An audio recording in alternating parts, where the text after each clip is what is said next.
Imagine junk and garbage falling from the sky.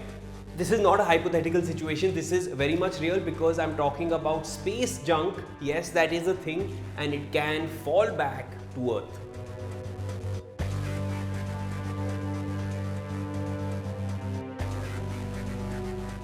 So the actual term is space debris. It is also known as space junk. These are basically remains of discarded launch vehicles and spacecrafts.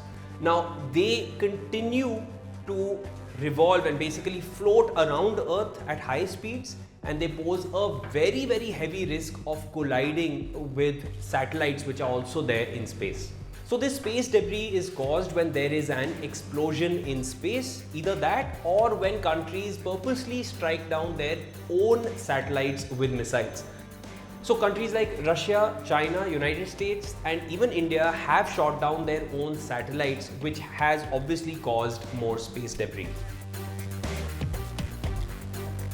Now space debris is caused after an explosion of some sort, and after that it gains extremely high speeds, tremendous speeds at which it floats around the Earth. It basically orbits Earth and the speeds can even cross 25,000 kilometers per hour. As per experts, some of these space debris particles can orbit Earth up to 15 to 16 times in a single day.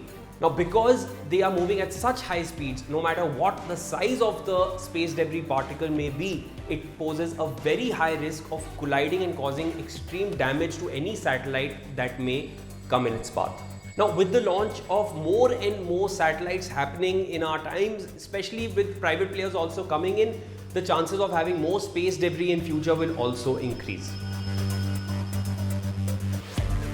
Now, the US government tracks around 23,000 pieces of debris which are orbiting Earth, and their size is larger than that of a softball.